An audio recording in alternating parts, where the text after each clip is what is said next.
So our topic today is how to fight inflation. How to fight inflation. Just a disclaimer, I know you're sick of disclaimers, but I also have to put mine. I am not a financial advisor. If you need financial advice, please go online to the Financial Planning Institute and look for a financial advisor near you. Having said that though, I am very passionate about personal finance. Anybody who handles money must know money matters. So money is not only for the professionals, it's not only for advisors and bankers and accountants. Every single person who handles money, who earns money, who works for money, needs to know how to handle it. And so that's why I'm passionate about the subject. I blog about it, I vlog about it, and I speak about it as well. So let's get right into our topic for today. What is inflation? I don't think I need to explain this one, but in case someone, is living a nice life and they haven't felt its effects, inflation in a nutshell, okay, there's a more technical explanation, but I won't go there. Inflation is basically the increase in the prices of goods and services in an economy. And what inflation does is it reduces your buying power. So all of us know 100 Rand 10 years ago bought more stuff than 100 Rand today. And that's because of inflation. So here we go. Look at the prices of stuff in the 80s. So with 100 Rand, I think you could fill a trolley with 100 Rand. Yeah, but today you can't even fill a plastic bag. Okay, so as you can see, some of these prices, like tennis biscuits was 79 cents. I don't think you can even find a sweet today that is worth 79 cents, right? So that is the effect of inflation, okay? So, and how is inflation measured? So there is something called the Consumer Price Index, or CPI. What it is the government, okay, takes a basket and fills it with goods that are commonly bought by South African households. So that basket will have different things. It'll have sugar, it'll have whatever people buy on a month-to-month basis. And then they track the movement of the prices of the things that are inside that basket. So then they can draw a graph, and as it goes up and down. So that index, which is the average price of the goods, is what is used to measure inflation. So when they say CPI has gone up, they mean that basket of goods that South African households consume has actually gone more expensive. If it goes down, it means the goods overall have become cheaper. But there's a but. The most recent CPI figure, which I tried searching for April 1, I guess it's not out yet, but I found the March CPI, which is 5.9%, right? And it's close to 6%. So the South African Reserve Bank tries to keep CPI at around 6%. So we are dangerously close to 6. And if we go above, yeah, then things are going to be tough. So in March already, we were sitting on 5.9%, right? But then a lot of people say, no, but my personal inflation is not 5.9%, right? So guys, the 5.9% is the national average. And if you know how averages are calculated, you add a whole bunch of things together and then you divide, right? So some of the prices in the basket will be higher than 5.9% in terms of the increase, right? So you have experienced, like in the past 12 months, petrol has risen by 32% and diesel by 35%, right? Cooking oil, okay, because of what's going on internationally with the war, etc. Price of cooking oil has risen more than double, right? And then in 2021, electricity went up by 15.6%. Public transport is up by 12.6%. And these are only 4 things. I haven't mentioned clothing. I haven't mentioned school fees. I haven't mentioned a whole lot of other things that people spend money on.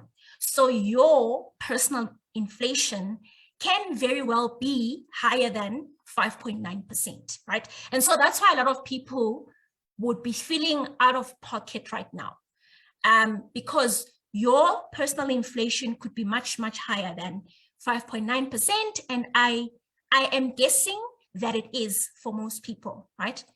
So now, how then do we protect ourselves from inflation? Are we just at the mercy of, the markets? Right. Number one, the one thing that's going to offer immediate protection from inflation is if you spend less than you earn, right? And this one, I know people will be like, but I'm already on the bare minimum. But however, we need to start reviewing our budgets. If you don't have a budget, you need a budget. And it doesn't matter how much you earn. I've heard people say, no, budgets are for rich people. And rich people say budgets are for poor people. Everybody needs a budget, especially in times like this, so that so that you can see where your money is going. So a budget is not a tool to shame you. I know a lot of people are ashamed. Like, if I write what I spend, if I see what's going on with my money, it's shameful, etc. A budget is meant to raise awareness, not to create shame or fear. So you need to be aware where your money is going. Like, am I spending too much in one category? And is there room to cut out and maneuver, right? Having said that as well, when you're now reducing your costs and cutting out unnecessary expenses, you should also try to tackle your big ticket items. These are your housing, your transport, and your food. If you can cut down there, like in terms of housing costs, I mean, try to minimize your electricity usage, right? So, we don't keep lights on if you don't need them on, etc. Switch off appliances that you're not using. All of those things add up to savings, because if your electricity bill is high, there are ways to reduce it. Use LED lights. They're more energy efficient. They last longer, right? Then when it comes to transport, can you try carpooling maybe, and reduce your speed? If you've got a car, you can drive more efficiently, and there are ways of reducing your consumption, and with food as well. There are some things that we need to survive, and there are some things that we eat for entertainment. So if we can be reasonable in how we spend on these three things, your costs will be greatly, greatly reduced. But having said that, okay, so here's what the Bible says about spending less than we earn. So it says, Proverbs 21 verse 20 says, the best food and olive oil are stored up in the houses of wise people, but a foolish man eats up everything he has. The principle here is try not to live on 100% of your income. Like, try not to spend everything you earn. The reason is, if you spend less than you earn, you create a buffer. So let's say you're spending everything that you earn, and now prices have gone up. So where are you going to get the extra money to pay for the extra stuff? Because now you're earning 10,000, you're spending 10,000, but prices of goods have increased. So where's the extra money going to come from if you spend everything? So we should train ourselves. So start small and build up the habit as you go along. Always spend less than you earn. And I know the complaint is, I don't earn enough to even try to spend less. So what can I do? Well, you should try to increase your income, because really salaries haven't gone up since the pandemic. In fact, many people's salaries were reduced, and they haven't gone up much since 2020. And so spending less may not always be possible. So the other alternative is to earn more money, right? And how can you earn more money? Well, You can negotiate a salary increase. I think all of us have seen on the news, the gold miners, the unions, they're striking, they want more money, right? Because the reason why is inflation affects people who earn little more. They feel it more because, you know, they've got so little, and when prices go up, they really feel it more, right? So negotiate a salary increase, and good luck with that, because there's always pushback, and sometimes you might not get the salary increase that you want, okay? The other thing is use your existing skills to make extra money in your spare time, right? That's another alternative. So if the salary increase doesn't work, right, that's not the end of the world. That's not where we throw in the towel. Use your existing skills. So everybody has got a skill. When I talk to some people, they're like, but I don't have skills. I'm like, of course you do. You can talk, you've got a voice, that's a skill. You know languages, that's a skill. So use your skills that you have already to try and make spare money, extra money in your spare time. Or you could learn a new skill. And this one, I think all of us should do. So if you are stuck in a job, in a dead-end job, you haven't had a salary increase in the past 5 years or 10 years or whatever, so it means that the job is not growing, but you should grow. And it's your responsibility to grow. So increasing your skills, you need to be the best at what you do. So if you are a teacher, make sure you're the best teacher. If you are a cleaner, make sure you are the best cleaner. If you are a mechanic, make sure you're the best, so that wherever you go, you are hireable. People seek after you, right? So you must make yourself valuable. If the job where you're at is not giving you much, then it means you need to upskill yourself. And the people that are going to survive in this environment, in this economy, are people who keep on growing in terms of the skills, in terms of the knowledge. And you can do this formally, like you can do part-time courses, or you can teach yourself. There's so many free resources online to learn, or cheap resources. Coursera is one of the places. Udemy is one. YouTube as well. You can learn so many things. I know a lady who learned how to bake and make those fancy cakes on YouTube, right? And just a note with increasing your income. If you don't learn how to spend less than you earn, earning more is not going to help. So people are always saying, I need more money, I need more money, and it's like, okay, when they do get more money, most people just spend it all. So it's like you're diluting your efforts. So you make more money and then it's gone again. So the reason for earning more money is to create that buffer. So there must always be a buffer between you and the next disaster or the next price increase. We don't spend 100% of what we earn, always. Even with the extra money that you make, there must still be extra, okay? And again, this verse, Proverbs 22, verse 29, speaks of excellence, what I just mentioned, that you should grow and you should be the best at what you do, whatever it is. If you're a teacher, be the best teacher, because you will be more valuable. Like when they're choosing people to retrench or people to get rid of, they'll say, we can't get rid of her because she's too good at her job, or we can't get rid of him because he's too good. So you must be the best at your field, whatever field it is. And the verse says, do you see a man who excels in his work, right? He will stand before kings. He will not stand before unknown men. This talks to excellence and always improving yourself, right? That's the only way to stay ahead. If you're not improving yourself, you'll be left behind, right? Unfortunately. Number 3, another way to fight inflation is to get rid of non-productive debt, right?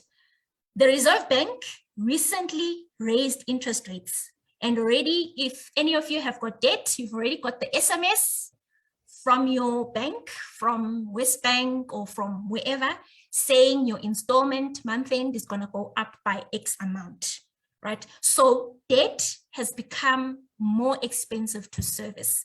So, and if you are, and examples of non-productive debt, right, are things like your credit cards, your personal loans, your clothing accounts, your furniture loans. And these kind of debts are the most expensive type of debt. And by expensive, I'm talking about the interest that you can pay.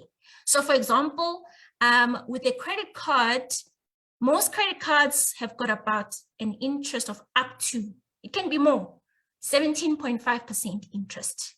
With this kind of interest, after 4 years, if you don't pay back, you will owe double of what you owed at the beginning, right? Personal loans, the interest can go up to 25.25%.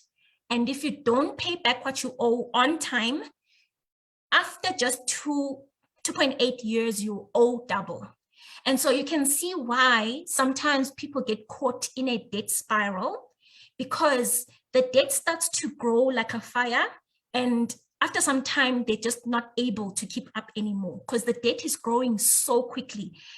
And the ideal, guys, is to work towards being completely free of debt. That's the ideal. I know not all of us can be debt free, but if you can avoid debt, please avoid it, especially this kind of debt that is non-productive.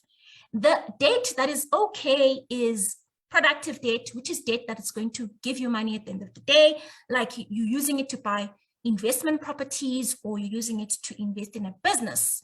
But if it's debt for clothes and furniture, that kind of debt is not productive and it's very, very expensive. So you are going to be paying double for a sofa and by the time you finish paying for it, that sofa is broken, most likely, or it's old or torn, right? So you don't want to be in that situation. So here is I hope you can see this. I did a spreadsheet calculation of how compound interest works on a credit card. So guys, what is compound interest? Compound interest is interest that grows on top of interest. And it's scary when it happens with debt, right? So I gave an example of a credit card and I'll explain everything. So I just said annual interest is 18% for that credit card. The daily interest would be, if you divide, so 18 divided by 12, and then divide by 30 to get the daily rate, right?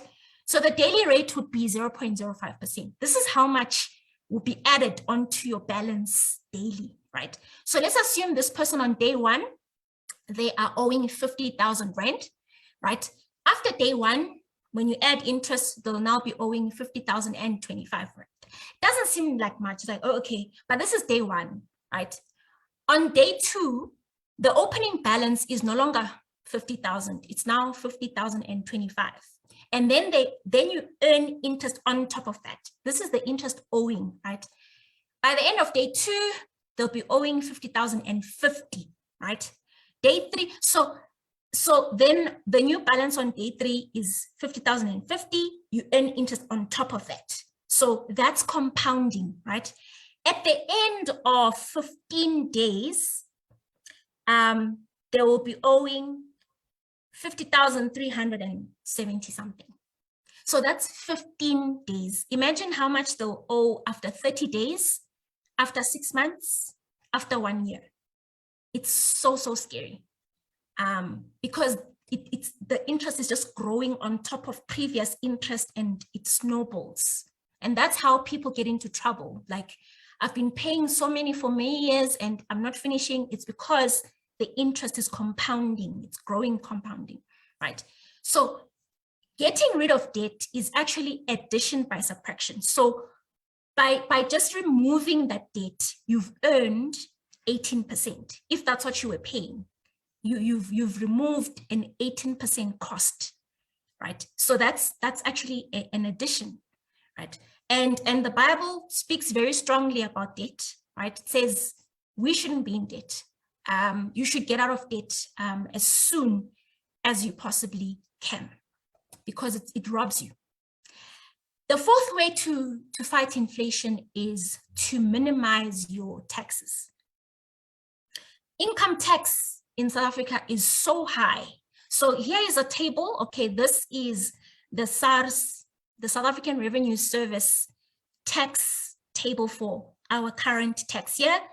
And this is what you can expect to pay in taxes depending on how much you earn, okay?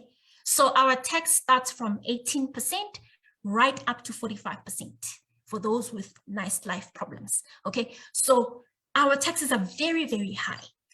And if there's a way to minimize this, you should take advantage of it. There's no need for you to pay the maximum amount in taxes, right? And there are ways to actually minimize your taxes. So how do you do that? Oops, sorry.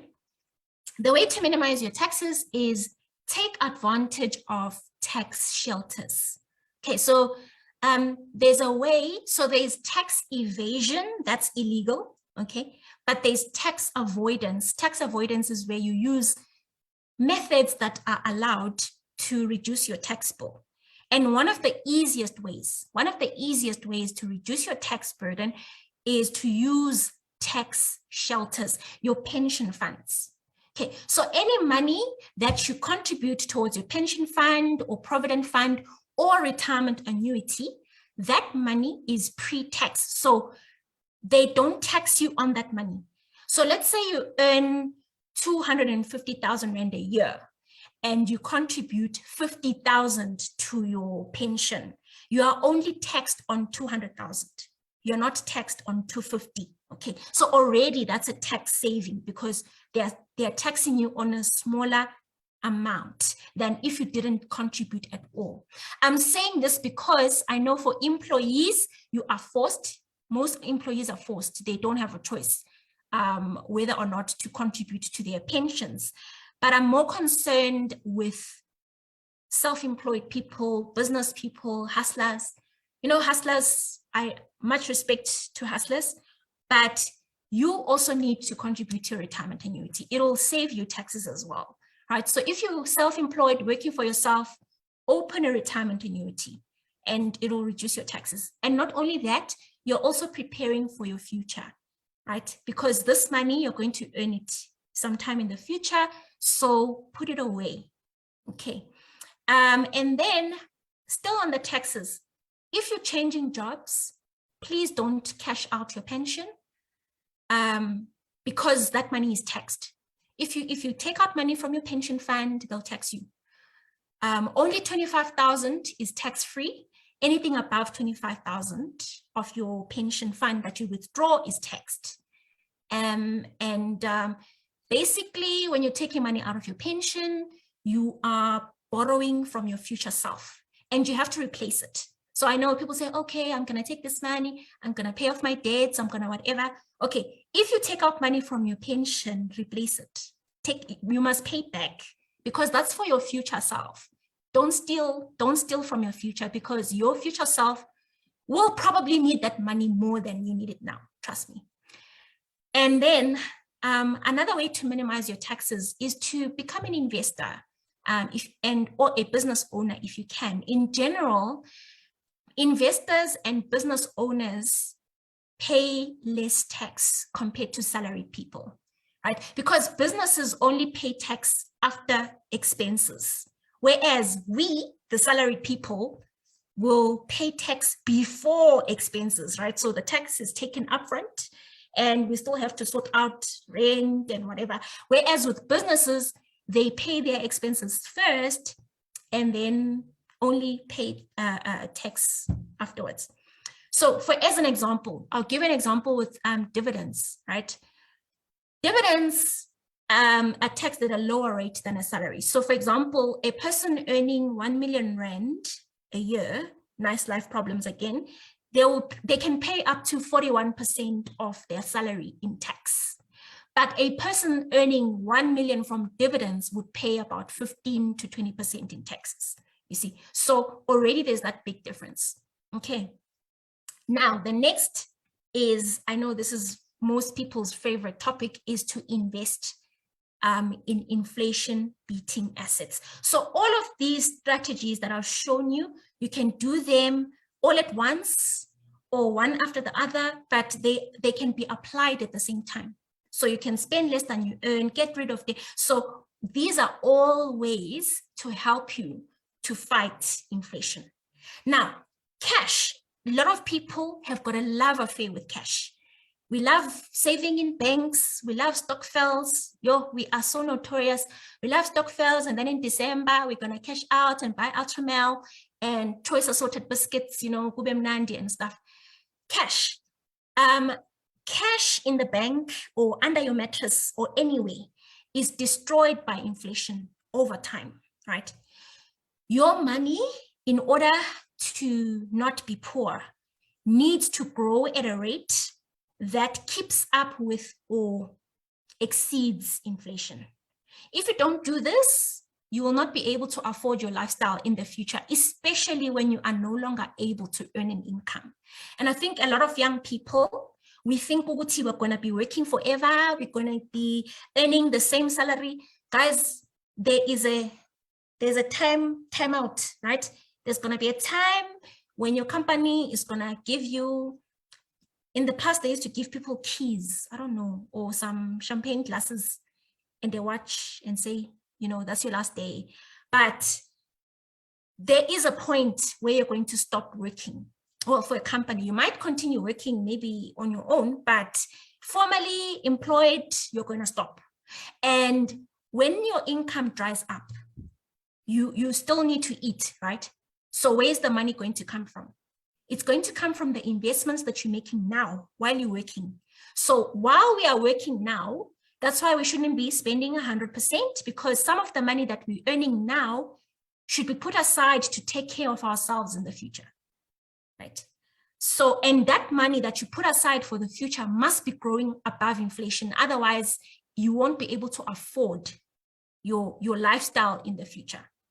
So what kind of assets then should you invest into? Well, historically, real estate and stocks or shares or equities, same thing, have outgrown inflation. So they have grown above inflation in terms of investing.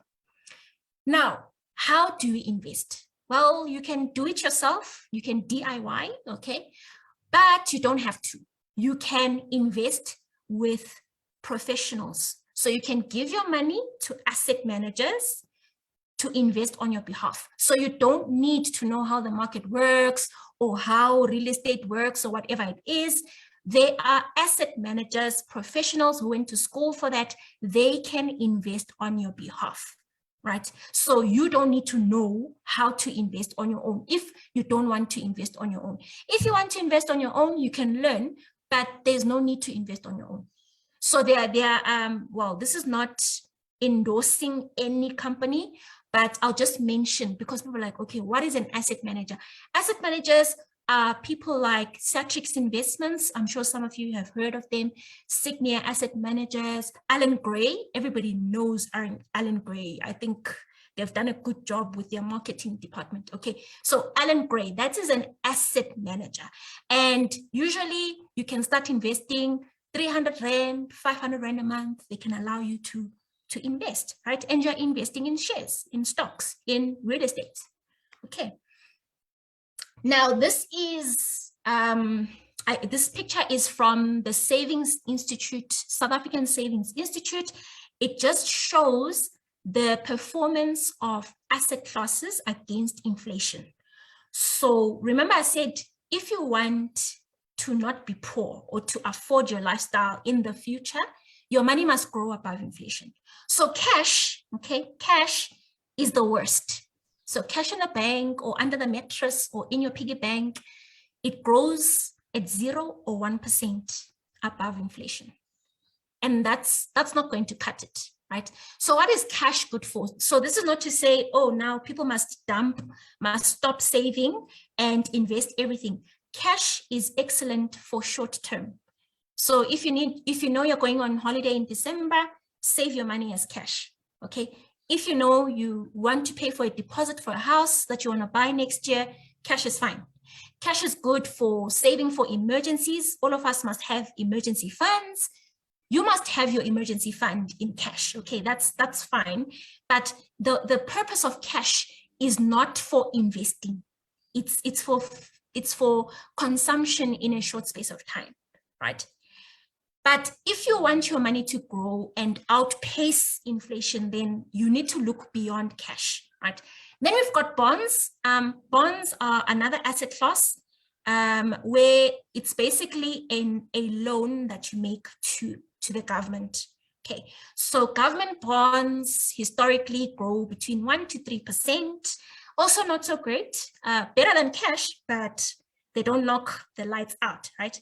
But property grows at around 2 to 4% above inflation. Okay, so that's your real estate.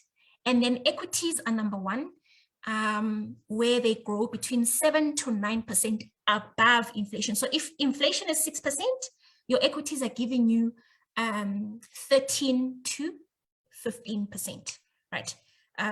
So those are the different asset classes. So this is not to say, again, that you must invest everything. You must invest some and you must have some in cash. So there must be a balance. Okay. Final thoughts, guys. So this is a tough situation. Prices are likely to continue increasing in the coming 6 months, even in the coming year or 2 years. So inflation is never going to go away, guys. It's a reality. And the thing is, it's a silent wealth destroyer. So every year when things go up and etc., people are getting poorer, right? And the only way to beat that is to be an investor, right? You may not like investing, you may not, but you have no choice. We have no choice. And having said that also, always have a solution-oriented mindset, right? We can start to blame. Now people can start to blame who was the cause of the inflation and where the inflation. We can spend hours debating and trying to pinpoint who's at fault, whatever it is. But what I want us to do is to focus on what we can control. Focus on your locus of control. So things that are beyond your control, don't worry about it, because whether you worry or don't worry, you can't change it, right? And avoid analysis paralysis. Like you know you're supposed to invest, but you're so paralyzed by negativity. You come up with 1,000 ways of why you shouldn't do something, right? Avoid that, guys, and avoid being defeatist. So a defeatist is somebody who gives up before they even try. So they'll say, it doesn't work, and they won't even try, right? So that's not where I want us to lead you to. I want us to have a more solution-oriented mentality, because what I realized is that, do you know that there's some people, they're just like you and me. They're just like you and me, the same number of hours, and they somehow manage to make things work, even if it's tough, you know? And if they can do it, what was stopping you from doing it as well? People who look just like you and me. And this is the challenge that I'm going to pose for you. And I'm going to end it here. Over to the host for comments and questions. Okay, thank you. Thank you, Leander. Thank you, Nozi, for the insights that you have just shared. I have two questions. Maybe the one is, firstly, it's your point of view, maybe just as an average person, when you get a salary or you get a money, or maybe your own personal, how you would advise to say, when you get a salary, there is savings, there is investments, and how would you advise, maybe depending, the spending people, it's different, right? So how would you say, because I always hear save and invest first. At what percentage would you advise one to say, at least, is it 10%, 20%, 30%, or what comes first? Is it savings first, or you can do both at the same time, save and invest? And then the second question is related. You spoke about, you gave an example of Alan Gray, that you don't necessarily have to invest on your own. I know Alan Gray, but I don't know, I didn't know what they do. So I just maybe to have a framework on saying, let's say I want to put my 300 Rand in Alan Gray, not to go into detail.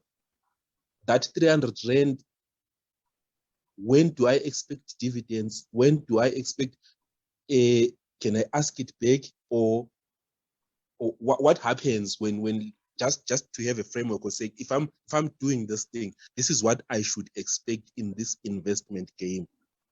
Or I should go back to them and inquire what's going on, how far with my money, or things like that. I hope you get what I'm trying to ask. Right, all right. I believe Unozi has noted the question down. Straightforward question. We appreciate it. Over and above, let me not repeat it. Let's go on. Pastor T, I'm asking you to unmute your please. Thank you, Noza. I've always liked her presentations. I've complained why she always did it for women, and it's good that at least today invited her to share with us. Okay, my question is, it sounds so stupid. I think it also troubled me as well for some time. How do you balance the waste of money on things like pension funds versus one's expectations of the term coming soon of Jesus Christ? I'll give an example. If, let me say, I'm 30 years of age and my mind tells me that definitely in 30 years we'll be in heaven, and I lose a lot of money through the pension fund investment. How do we balance that as young people? How can we really say, out of the money which I'm struggling to balance on my budget, here is the pension fund for the future, which more or less I think I will not even, I will not experience the spend of that money, because if Jesus Christ, let's say, comes in 20 years, a 30-year-old will be 50 years old by that time. So there is 20 years of money which has been spent on pension fund, which we are not going to even enjoy in heaven whatsoever. How do we balance that thought? Because it is a thought, hence I'm saying also it has got some element of stupidity, but some reality of a Christian who is thinking that soon is soon. Thank you. Thank you so much, Mfundis. Nozi, refrain from your favoring women ways, please. Anyway, as we continue the conversation, there's a similar question on Facebook as well. It's aligned, so to say, from a gentleman called S.H. Siduka. How do you go about having retirement annuity if you are self-employed? Do you do it with banks? That's his question. And then the last one for now with this round of hands is Ulungi Leswazi Kunene. You probably know these names, Nozi. How much is the minimum amount should one have when starting to invest for middle term? So we'll just pack it at that for now and give to Unozi to sort of like unpack. And please, between those two things, between those answering of those questions, please do share with you in the meantime while you still have the chance to watch and link to YouTube and other social media streams and whatnot and so forth. Thank you. Okay. Thank you so much, guys, for your questions. Now, yeah, I understand completely your questions. And sometimes we feel like the questions are stupid. There is no such thing as a stupid question, right? And one thing which I have a problem with the financial industry, please forgive me if you work for the financial industry and you're listening to this, but the financial industry actually thrives on the ignorance of people.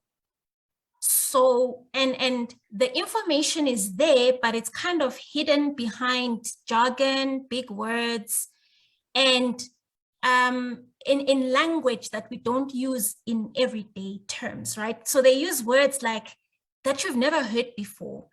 And it's for me, I believe it's a ploy because ignorant people are easy to exploit, right? So that's why I'm so passionate about this, because if you see, even my slogan is personal finance made simple.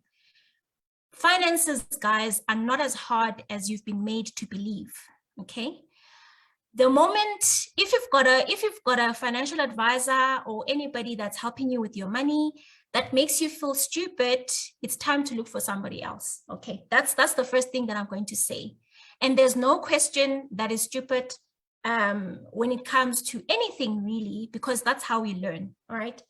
So the first question is how to save and invest. What's the percentage? What comes first? Okay, so how much you save and how much you invest is dependent on a lot of things. Firstly, what is it that you're saving for? What is it that you're investing for, right? You need goals in your life. You know, a lot of people just drift through life. You get your salary, you spend it, and yeah, life, there's no aim of where you're going. So the first place to start is not actually to start with saving or with investing. It's actually to write down what it is that you want to achieve with your money. Because the money that you earn is not infinite, it's finite, and it should accomplish certain things that you want to accomplish, right? So it starts with you. What is it that you want?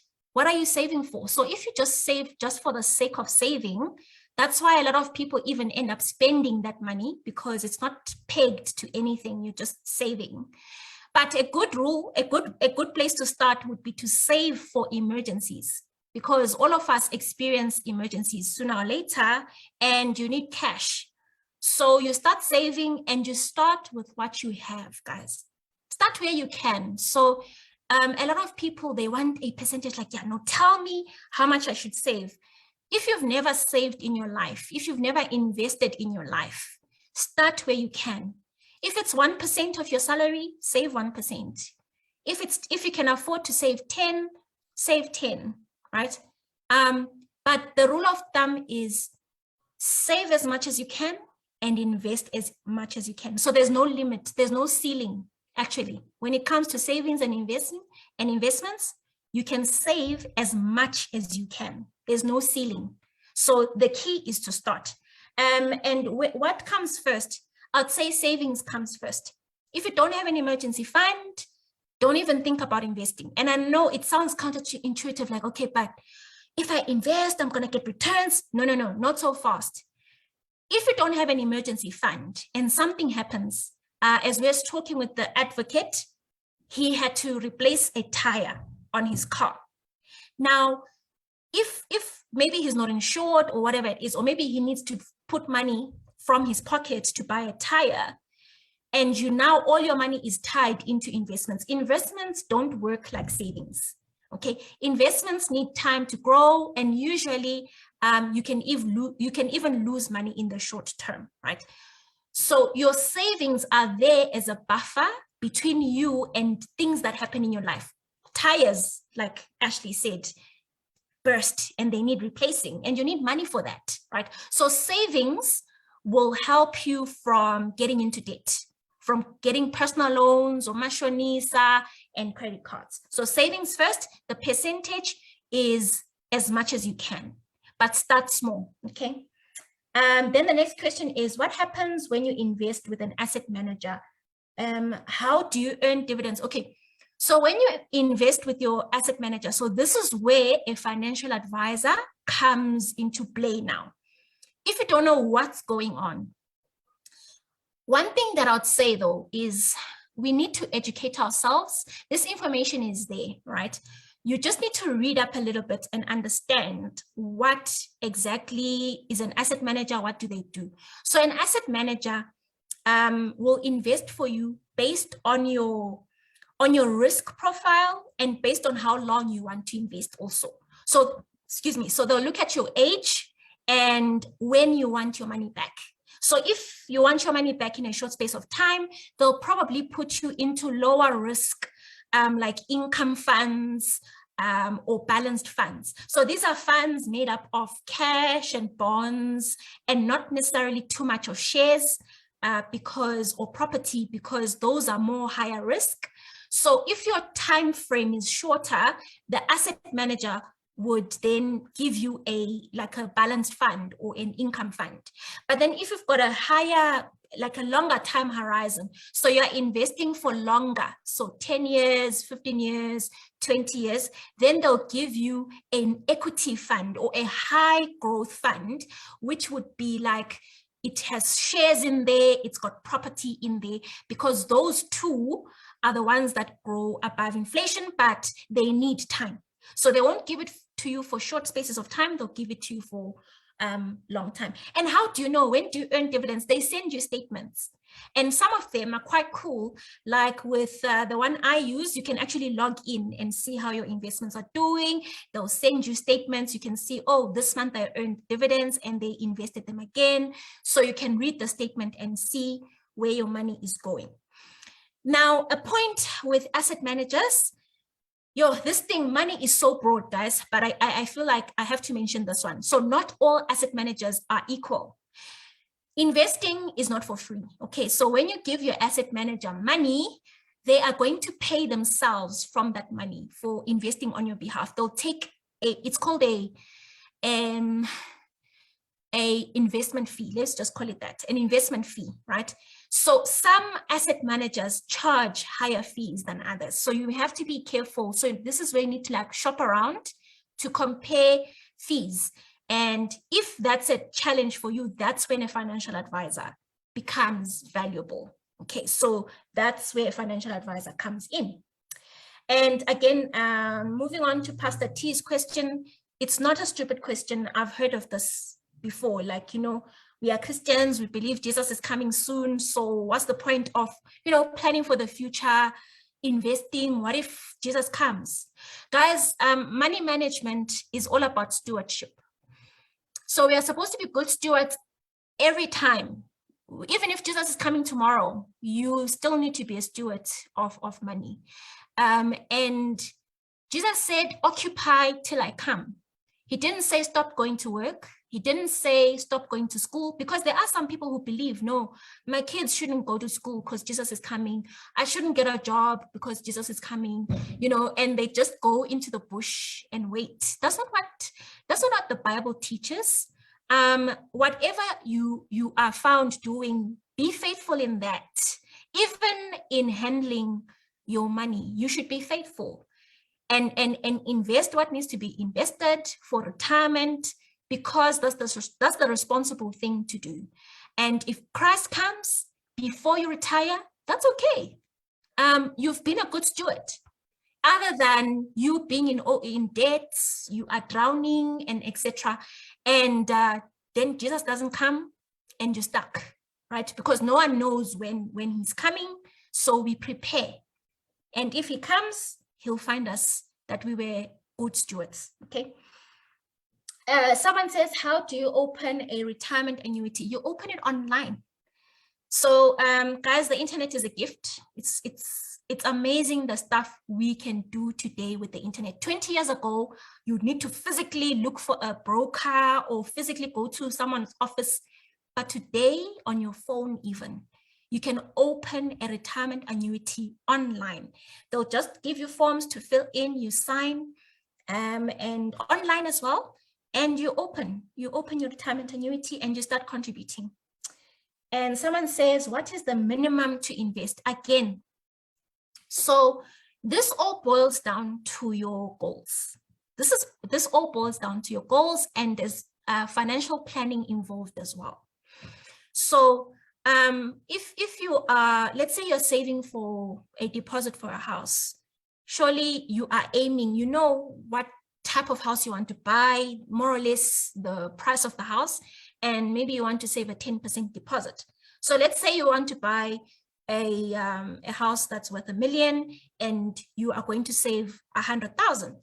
So, okay, how long do you want to save that 100,000? Oh, I want to save it over 2 years or whatever it is. Then you divide it and say, okay, how much should I save per month to reach that target, right? If my target is 100,000 in 2 years, how much should I save, every month until I reach that goal? It's the same thing with your investments. What are you investing for? So if you're investing let me give myself as an example, because I can't use anybody else. Let's say you want to be financially free, which is what I'm investing for. Financial freedom is the point where your investments can pay for your lifestyle without you going to work. So your investments can cover your lifestyle monthly and you don't need a job. So that's what I'm investing for. And to be financially free, I know how much I need. Okay, so to be financially free, the way you calculate it, you take your monthly expenses and multiply by 300. Okay, it's called the rule of 300 or the 4% rule. I'll post the link shortly. So you take your monthly expenses, multiply by 300. That's how much you need to be financially free. Okay, so you can calculate it for yourself. And sometimes when people see that number, they're like, yo, where am I going to get that money? So once you have that number, your expenses times 300, then you work backwards and figure out how much you need to be investing every month. Okay, and also the timeline is important. How long do you want to invest? So with me, the question is, when do I want to be financially free? Okay, do I want to be financially free in 15 years or 20 years or 30 years? That affects how much you invest. So I'm not going to give you figures, okay? I don't like working with figures. I work with percentages. So for me, because I started investing late, okay, confession, I was clueless. This is why I'm so passionate about this. I was clueless about money for most of my adult life. And I discovered investing quite late. So now I need to play catch up, right? So on a monthly basis, I calculated that I need to invest a minimum. So minimum means it's the least I can do to reach my goal. I need to invest a minimum of 20% of my salary, right? For my goal, right? So again, the minimum, so this person was asking how much to invest. You can invest any amount, but any amount may not cut it for your specific goal. If you've got a specific goal, then there's a specific amount that you need to invest every single month. Okay, so I'll end it there. I hope I've answered. So the first one is from Ulundi. A basic salary of 5,500 with essentials that cost 3,800. What percentage should I invest from the balance that's left? I would like to believe Gutinozi has really answered this question, but I'll leave it to her, Gutinozi team. And then the second one is, question please. Rand to dollar is around 15 Rand. So is it wise to invest on USA markets or any international markets as a South African? And are dividends from international markets taxed? So those are the two thoughts so far on Facebook. So let's talk about risk, Noziguti. Should people shy away from risk? Should people face risk head on? And with that being said, okay, I'll ask this when we come back again. So over to you, Nozi. Those three questions for now. Can you just entertain them for us? Okay, I'll start with risk. So Ish, the financial world, again, I'll say we have been done such a great disservice, although not all companies, guys, not all financial institutions, there are really great ones out there that I really, really love. They try to simplify things for us and make things better, but majority, as I said, they overcomplicate simple things and they scare people and they make you believe that you're too stupid to understand certain things. Basically, risk when it comes to investing is the probability that you will not get your desired outcome. That's the risk. So I'm investing hoping, like me, I'm investing hoping that I'll be financially free at some point. And the risk is I might not get there. So that's the risk, that maybe I'm investing too little and therefore I might not reach financial freedom. That's how to understand risk, not reaching your goals. Okay. And risk doesn't mean you should run away from investing, because there are ways to mitigate risk. There are ways of reducing your risk. So if you invest with an asset manager or retirement annuities, etc., those guys, they know how to structure your investments so that they are protected from too much risk. So you'll find that when you put your 500 with Alan Gray or Satrix or whatever, Satrix is going to invest your money in different things. So it's going to take maybe 20 Rand and put it somewhere, another 20 Rand somewhere else, and your money is spread. And by spreading your money into different things, then you are kind of shielded from risk. And so that's, so risk doesn't mean run away. Risk just means you might not achieve your goals. But there's also a flip side that, as Leander said, high risk means potential. It's not guaranteed.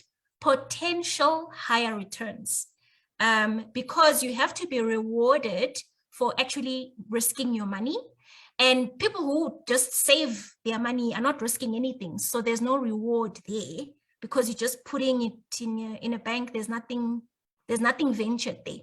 But as soon as you start to buy shares or property, there is risk and you are expecting to be compensated for taking that risk. Okay, then someone is talking about a salary of 5.5K. As I mentioned, so sometimes I really do acknowledge, guys, that some people do earn little. And I said, if you earn little, the responsibility is on us to earn more. So if you know your salary, you're not comfortable with whatever salary, it doesn't have to be 5. Some people are not comfortable with more than that. If you're not comfortable with the current salary that you earn, it is your responsibility to increase your value and your skills so that you earn more. Or you're going to use that money to earn extra money. You're going to start a business, you're going to start selling something. So your income is 100% in your control. If you're not happy with what you're earning, please, please, please do something about it today.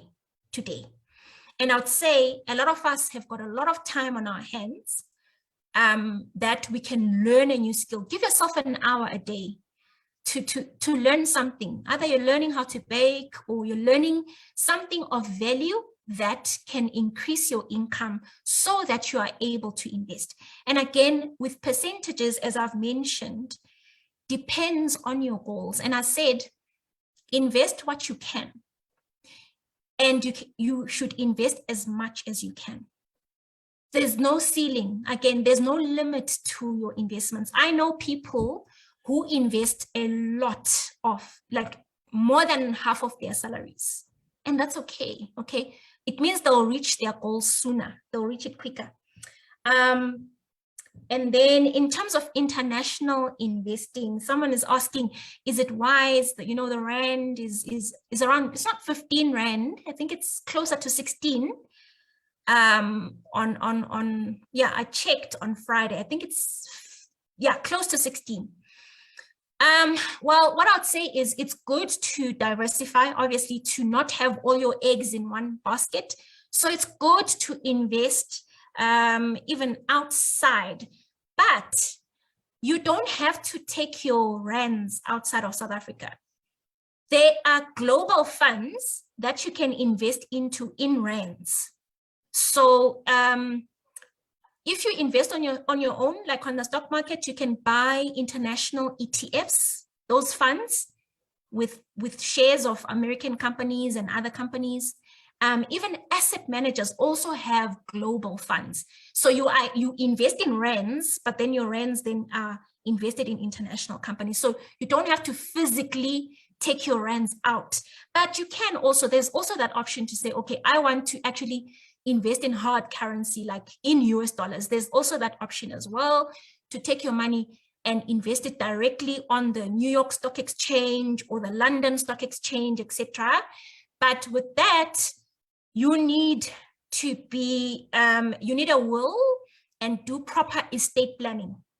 Because if your assets, if you've got assets outside of South Africa and you pass away, you need a proper will, or else you're going to struggle to get those assets from America or from UK. Your family is going to struggle if your will is not properly structured. So be careful with that. The easiest way is just to invest in global ETFs locally using rands, and then there's no issue of estate planning. And although each and every one of us needs a will, guys, all of us need wills, and wills are free, so there's no need for us not to have wills. So your will state what should happen to your stuff. I think I can end it there. Okay, people are trying to get some free consultations from you now. Maria Dumaco Pondeluibo, is it right time to buy shares or invest in fuel related portfolio? Which companies are best to invest in? Hey, free consultation about that. And then the second follow-up question is, you spoke about, from SH Siduka, you spoke about financial rule earlier. You said to be able to calculate how much you need to get your financial freedom, you need to take your monthly expenses, multiply by 300 and calculate backwards, as so that you can get the figure you need monthly to invest. Do you mind to elaborate a bit on that for us, please? So I hope you got those questions. Nzonigaza Ukamelo Ross, and then after SK, it's over to you. It's over to you, Nosy. I'm looking at the chats. What's her name? Della. I'm looking at the chats. I don't see questions here. I do not see questions. And what's nice about you is that you've got the privilege of just raising your hand and just sharing your thoughts with us. So the only place where I find questions is Facebook. I know that some of us are shy, but you have got the privilege. If you find any questions, please kindly post them again or directly DM to me. So at this point, with Carmela Ross and then SK, and then over to you, Nozi. Carmela, I've asked you on mute to go ahead. Carmelo. Hi. Hi, Carmelo. Hi. Just a quick question to Nozi. Nozi, you spoke about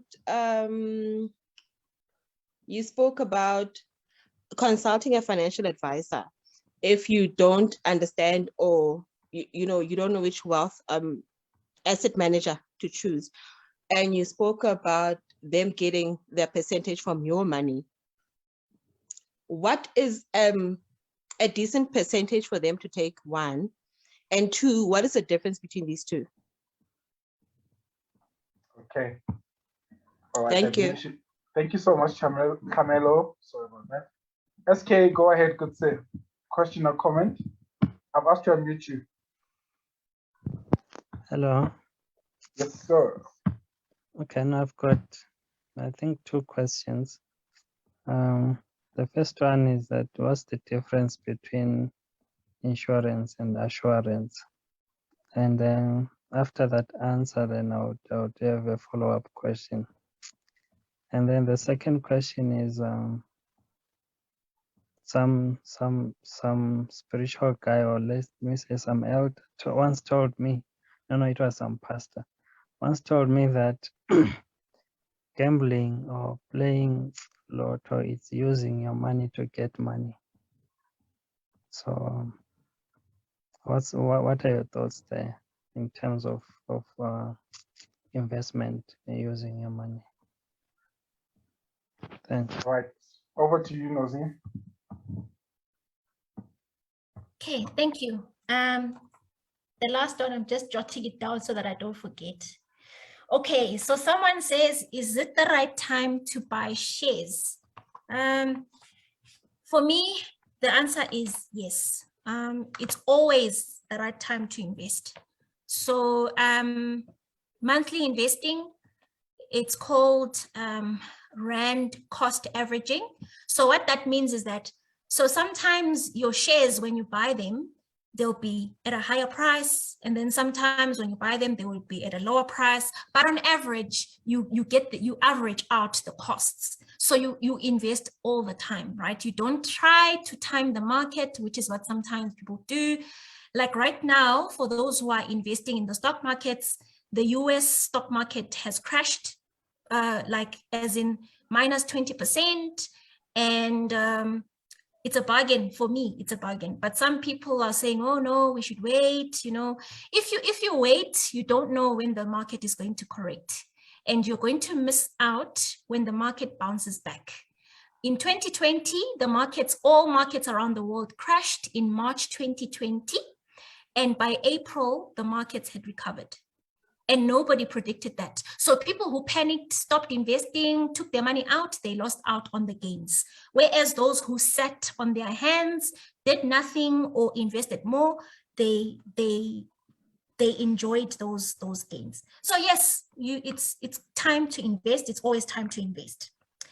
Now, if you can allow me, Leander, with the financial freedom question, I'll answer it at the end, because I'll share my screen once again and go through some calculations, okay? I like to demonstrate stuff so that people understand. And then someone asked about the advisor, the percentage cost, etc. Okay, so guys, there are different types of financial advisors. They are fee-based financial advisors who will only charge you for a consultation. So they'll charge you for an hour. They'll say, the one financial advisor I've spoken to charges like, I think it's 1,000 Rand for 1 hour. Okay, that's a fee-based. So they don't charge you commission. Then there are commission-based advisors. Those advisors are going to earn money from your investments for the lifetime of your investment. So meaning, yeah, if you're investing for 20 years, the advisor is going to earn your money for 20 years. So I prefer the fee only. We schedule a meeting on Zoom, we talk, and we're done. I pay him his money, bye-bye, until next time, okay? So I prefer that, because the fee, okay, now this is time for me to share, because if I'm just using my hands, it doesn't make sense. Lee, just tell me if you can see my screen. Yes, ma'am, I can see a compound interest calculator. Okay, now I'm struggling to hide this floating. Okay, there we go. Okay, I'm going to go on to the fees part. I'm opening a link.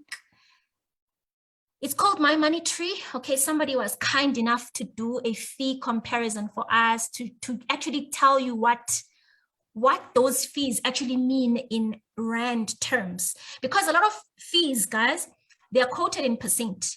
And a lot of us, Shemet is not our friend. We hear 2%, you're like, what is that? You know, you're like, are you 2% in anonymous? Just wait. So these are fees on retirement annuities, okay? And basically what you're seeing in front of you is how much you pay per year if your retirement annuity was worth 300,000. So this is your pension, your funds, whatever it is, it's 300,000. So for a 0.53% fee, you would pay 1,600 annually, okay? But for a 1.79% fee, you are paying 5,400, okay? And these happen to be the cheaper side of things. Many people are paying more than this. So it means they are paying a lot more than what you see on the screen in terms of fees annually. And this is just for the RA. You haven't paid your advisor. So if your advisor is commission-based, their commission is also a percentage, and it will be added on top of the percentage that you're looking at. So at the end of of the day, you can, okay, let me increase this from 300,000. Let's push it to 1 million, thereabout, so that you can see. So the fees compound with your investments. So as your investments grow, the fees also grow as well. So you can see now, if it's 1,091,000, you can see now a 0.53% fee is now 5,800, right? But a 1% fee is now 11,700, right? And I'm saying again, these are the cheaper side of things. Many people are paying 2% in fees, 3% in fees. You can imagine how much they're actually giving away to financial institutions and to advisors, right? So that's why I say, if you need an advisor, look for a fee. Like you pay a consultation, you pay them 1,000. You see what I'm saying, 1,000, you think it's expensive, but look how much they'll be taking from you on an annual basis, okay? If it's a commission-based, it means for their lifetime, they're gonna get a piece of your investments. And this is excluding the actual fees for the actual the fund itself. Okay, that's for your fees. Let's talk about the working backwards part of things.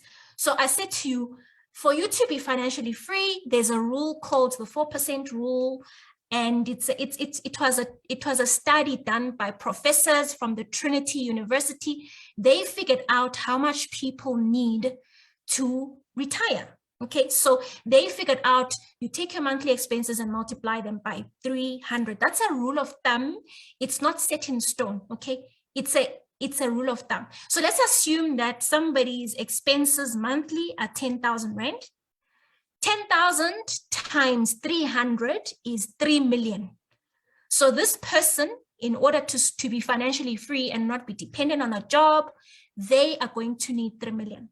So how much do they need to invest every month to get there, right? So I like using this compound interest calculator because you play around with the numbers here. So let's say they've got nothing. They don't have any investments yet. Initial balance is 0. And interest rate, I'm going to use 10%, guys, based on if you invest in an index like the S&P 500 or the top 40 South African shares, 10% is quite achievable, okay? And it's actually a conservative number. You can actually earn more than this in terms of your returns. Now, the number of years. So when does this person want to be financially free? Okay, do they want to be financially free in 10 years, in 20 years, in 30? So this is where you put in when you want to reach your financial freedom. So I'll just put in for now, let's just say 15 years, okay? The compound interval is yearly, guys. Investments compound yearly, not monthly, not daily, not, okay. So this is where now you play around with the figures. So I don't know how much a person should be investing to get 3 million. So I'll just put any number and calculate until I actually get to the number, right? So I'll just put, let's say 2,000 Rand. Let's see what it'll get us after 15 years, okay? So you see, let's go back again. 0 initial balance, 10% interest rate for 15 years, investing 2,000 Rand monthly. It projects that they'll get about 797,000. So we are short, okay? So they would need to increase that. So that's how I do it, basically, like to figure out how much you need. So if I bump it up to 5,000 per month, after 15 years, it's projecting that they'll have 1.9 million. Okay, so still they're short, they're under, okay? So they need to increase. And again, I think at this point, people would collapse because 8,000 is like, yo, that's a lot. Okay, then they reach, so if they invest 8 million for 15 years, compounding at 10% an annum, they'll get 3. Now, let me change the time. So the reason why people should start investing from day one when they start working is because you've got more time. The more time you have, you can get away with investing less money. So let me put 30 years. So let's say, 15 years is too quick. This person can't afford to put away 8,000 Rand a month. Let's change the time to 30 years and change, you'll see for yourselves how the numbers will change. So let's start again from 1,000. And you see, So the timeline has increased, okay? And with just 1,000 Rand investment per month, they'll get 2 million. So they are close. Let me bump it up a bit to 1.5. It'll get to 3, you see? So this is the catch. People must start investing sooner than yesterday. Because what you don't have, you see, money, you can always have more money, but time, you don't have a lot of time. Time is your greatest asset when it comes to investing. Because look at this, you invest for 30 years, 1.5. So it means your total deposits, it's 540,000 Rand. So where does the rest of the money come from? It comes from the interest that you earn. And the more time you have, the more money you have at the end, right? So if I just simply change it to 40 years, you even fall off your chair. Let's change the timeline to 40 years. And the money just becomes 8 million. And so this is why they always say, guys, from your first salary, you start investing. Because if you leave it until you're 40 or 50, you no longer have time, right? And so it means now you need to contribute much more money. And at that time, you've got a bond, you've got 2 kids in boarding school, you've got a dog, and you've got a swimming pool, etc. So your time is the greatest asset when it comes to investing. It's not the money, because it's the interest will be earned from your dividends, from the market doing its thing. Okay, so that's, I hope that helps with the calculations. So that's what I use to estimate. I've lost my Zoom now, I can't find myself. Oh gosh. Over to you, Lee. Okay, hey, thank you. This is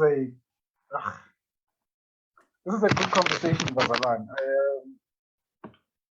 All right, Aspinde, let's go back to the question that I may have omitted. Pardon me. Udela just highlighted a question. We'll come back to you, Camelo. Food prices are so high. How do you reduce on food?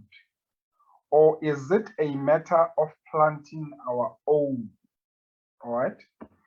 And then emergency fund will be funds saved in a bank account. That sounds like a question. There's a question mark. So yeah, I hope you got that, Nozi. Yeah. And then Camilla, back to you. I've asked you to unmute you.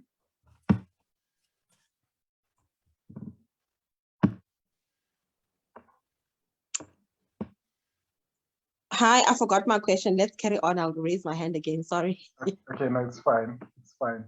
So yeah, hey, thank you for opening our eyes. I'll just give you a chance to respond to the question that Udela has just emphasized or highlighted to me. Okay, so yeah, the emergency fund. Yeah.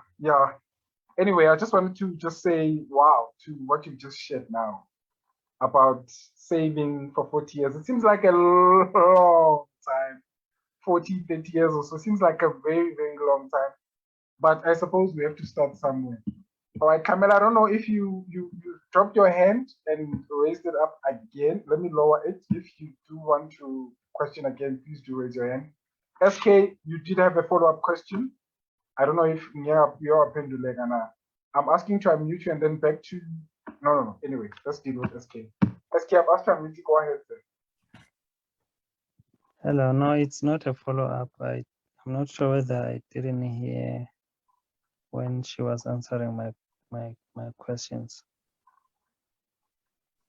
Oh, sorry. Yes, I skipped your question. Sorry about that. Can I tackle that, Leander? Go ahead. So with insurance versus assurance, I don't know, guys. Like I won't even attempt to answer that one. So with that one, you would have to read up. I'll also read up as well. Now, when it comes to gambling, yeah, this one is there's a fine line. So when we invest, guys, and this is why I've got my own opinions about certain types of investments. So when you are investing, you are buying something that is productive, a productive asset. So if you buy a property, you are investing because then somebody needs a place to stay.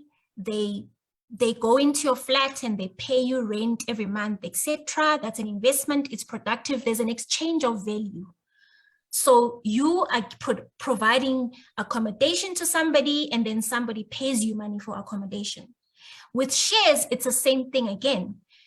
A lot of people think shares are numbers on a screen. I think when people think of shares, they think of movies. You know, there's that movie, that famous movie, Wolf of Wall Street or whatever. And they think it's this, you know, people on the trading floor shouting numbers. It's numbers on a graph. You need big computers. No. When you buy shares, you are actually buying ownership in a company, in a business. If you had enough money, you would be able to buy the business. But because you don't have millions or billions to buy businesses, you are buying small pieces of the business with your 500 Rand or your 300 Rand or your 200 Rand, right? So there is value there because the businesses actually are selling goods and services to people. So you buy a share of a company that sells burgers. And every time people buy burgers, there's an exchange. So somebody gets a burger and the company gets money. So there's an exchange there. There's value there. And you are earning from that value. Now, there is speculation. Speculation is where there is no value, right? So in the early, it was in the early 1900s, there's something called tulip mania. So tulips are flowers. And in the Netherlands, there became this craze of tulips. So people started investing into tulips. I mean, yes, flowers do have value, but the prices of tulips in the Netherlands became so high, and people invested, they sold their houses to buy tulips and to sell tulips to people. And they even got to a point where they were selling futures, as in people were selling contracts to buy tulips that were not yet planted. So now that is speculation, because what value? I mean, yes, a tulip has got value, but it's not as valuable as selling your house and selling your car and selling contracts of a plant that hasn't even germinated yet.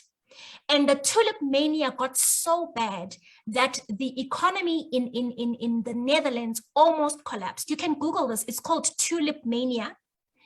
And it's looking at it now, it seems crazy. But the same thing happens today with other things, which I'm not going to mention because people will crucify me.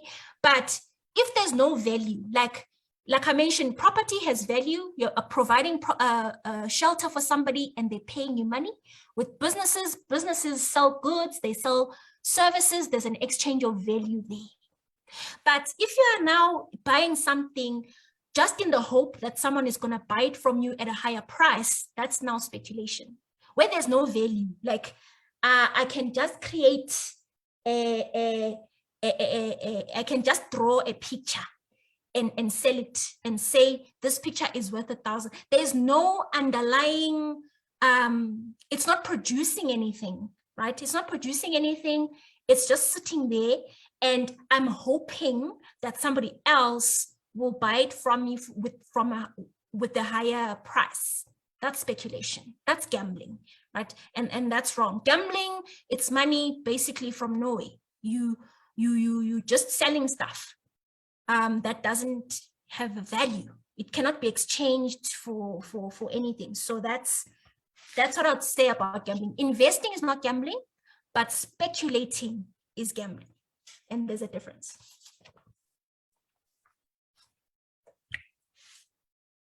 Right. Was there another question? Yeah, it's that question that was highlighted by Odela about food prices going high.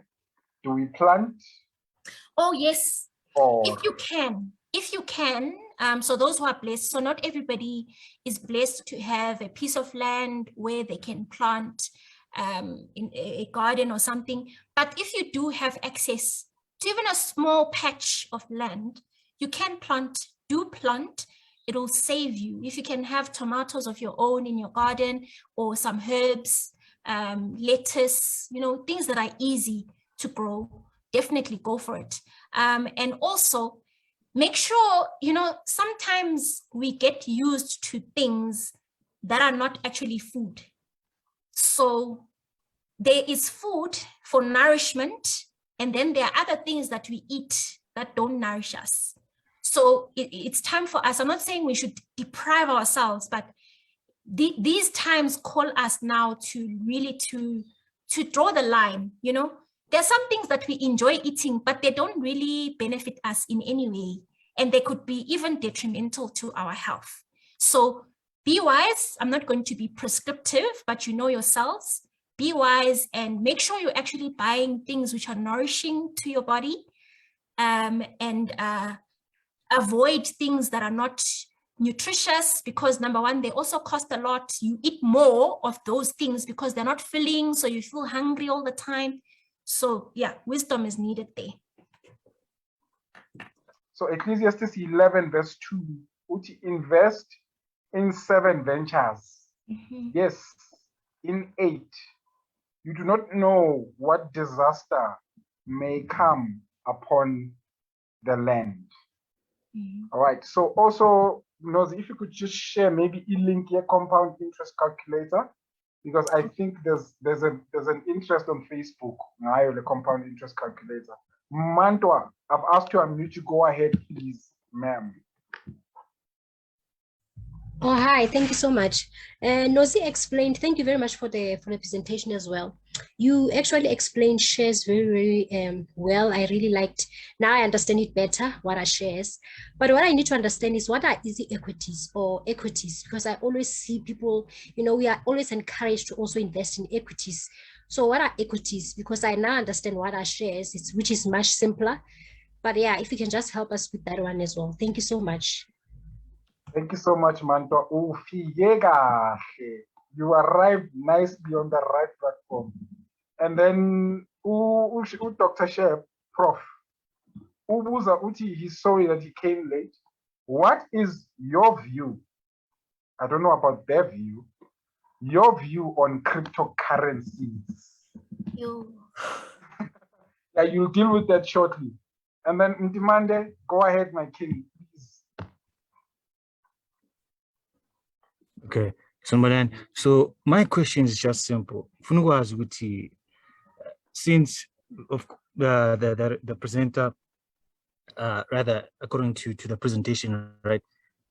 You say that we need to diversify, right? So since diversifying is not immune to market crashes, right? So like, is there a way that, or rather a strategy that we can, we can fight that, or probably the market crashes? Because let's say that I do have money invested right there, and then the market crashes. What then should I do? What should I do in that? Or probably if there is a formula for us to fight that. Right. My second question, I think someone has already probably asked it. It was based again on the presentation. You said probably the financial assets which we probably could invest our money in. Which one probably, based on shares? I think also I saw property, even crypto. Which one probably would be the one that we probably, based on experience, which one basically it's more opportunity actions? Okay. Right, and then SK, I don't know if you put your hand down, Mikey. Okay, I believe his hand is still down for now. SK, it's back up. I've asked you on YouTube, go ahead. Okay, mine is a comment.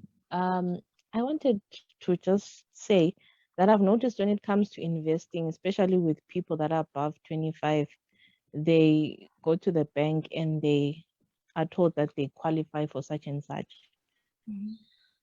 And I'd like to say that there's a difference between qualifying for something and actually being able to afford Because if they say you qualify for R1 million house, it doesn't particularly mean that you can afford it. Because there are some people that they end up being in bondage, literally under the bond. So it's very important that when you invest, also take into consideration affordability, not just that you qualify. Thanks. What is easy equity? What are equities? Okay, equities, shares, stocks is the same thing. It's different words meaning the same thing. I'm just gonna, okay, so this is easy equities where I invest personally, and a lot of people I'm sure invest on easy equities. I'm just gonna log in. Don't worry, you're not gonna see how much is here. I'm not like that. But I want to show you how the platform looks for those that have never seen. So this is easy equities. I've just logged in. Equities are shares. So you can see you can buy ABSA. There's ABSA. Some of you know it.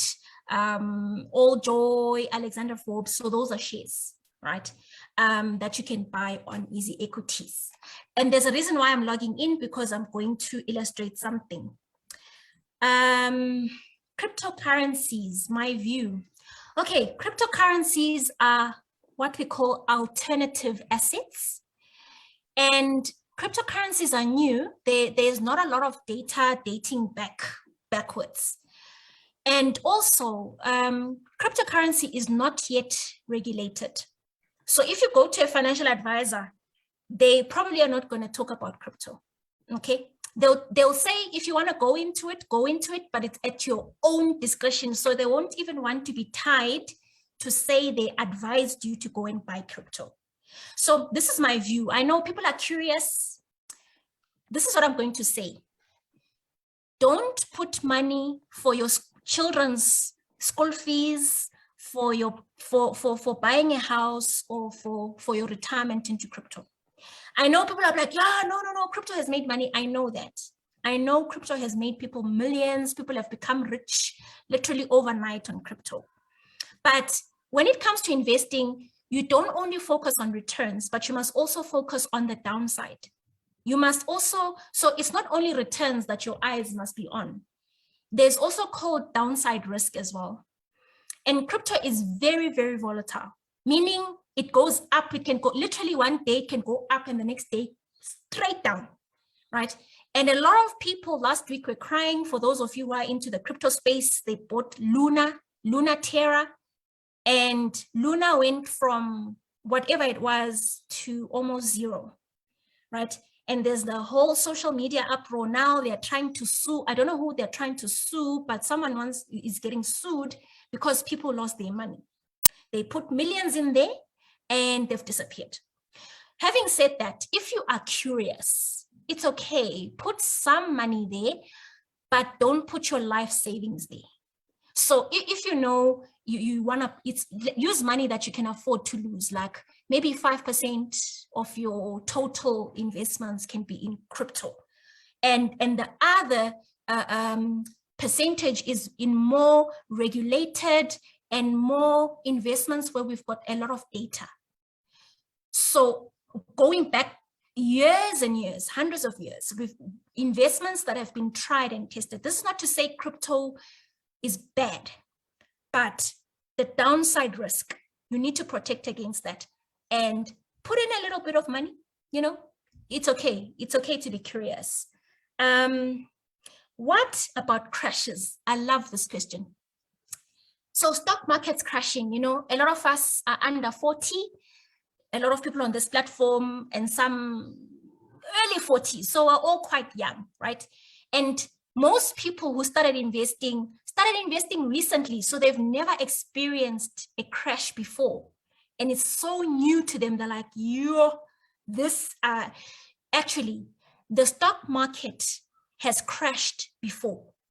It crashed in the 1929 Great Depression, where there was food shortages all over the world, and people had to be rationed on how much food they can eat per day. So that was the Great Depression. The market crashed. The market crashed World War I. The market crashed World War II. The market crashed all all the wars, Vietnam War, all the major wars, the market crashed. And let me tell you, each time the market has bounced back, each time. So by the market, now what do I mean by the market? I'll tie into the question that says what to invest in. And anybody who knows me, I prefer to invest in what we call ETFs. ETFs are groups of shares. So instead of you picking one share or two shares or whatever, you just buy a bunch of them, right? Let me just show you. This is why I opened Easy Equities in the first place. There's an ETF. So if I click on ETFs, it shows me ETF. There's this ETF here called the S&P 500. I'll explain, don't worry. What is the S&P 500? It is a collection of America's 500 largest companies. They're all grouped as one. So buying at 66 Rand. So by you buying this at 66 Rand, you are getting tiny little pieces of Google, Apple, Facebook, Microsoft, all the big, Amazon, Coca-Cola, Pfizer, all those big American, 500 of them, right? And you see now the market is crashing. It says -8. This is showing you the monthly movement of that price of that ETF. So if you had bought this ETF a month ago, you would have lost -8, but you don't lose until you sell. So the worst thing you can do right now to your shares, if you are an investor, is to sell because you are selling at that minus, okay? If you had invested 3 months ago, -4%, 6 months ago, -16, I'm sure at this point, we're like, yo, this is a scam. If you had invested a year ago, you would have made 7.64% returns. But look at this. This is what I want you to see. If you had invested in the S&P 500 5 years ago, see, July 25, 2017, your gains would be 107.36%. What does that mean? You would have more than doubled your money. So even now, the markets are down, right? So you started investing down here when the ETFs were around 30 Rand. Today we are here. The ETF is 66 Rand. So you are still in profit, right? Because you bought at 30, today it's at 66. So you would have more than doubled your money. And this graph is so important to illustrate something. The stock market is not for 1 month, because in 1 month you can lose money, right? It's not for 3 months investing, because in 3 months you can lose money. Neither is it for 6 months, because in 6 months you can lose money, as you can see, -16%. But over the long term, so all these zigzags, guys, that you're seeing, it's the ups and downs of the market. That's how the market works. It goes up, then it goes down. But the trend, if you were to draw a line, the line would be going up, even despite those dips. So can you see this giant dip here? That was the 2020 crash. When all the world went into lockdown, all stock markets, including the American market, because the S&P 500 is from America, right? It went and dipped like that. At this point, if you had sold, you would have lost money. But if you continued investing, you are up here today. So you were down here in 2020, but today you are up here, right? So the longer you invest, the less the risk of losing your money. So the longer your timeline increases, the more your returns and the less risk of losing your money. But the shorter your timeline, then you can lose money. This is why I open Easy Equities, so that you can see how does this investing thing works. So personally, I cannot wait for payday, because these things have gone down in price. I mean, this is a discount. Think of it as a sale. So all these investments are on sale. It means when I'm now going in to invest, I'm buying at a cheaper price. And when the market goes up again, I'll be winning. Okay, so that's how investing works.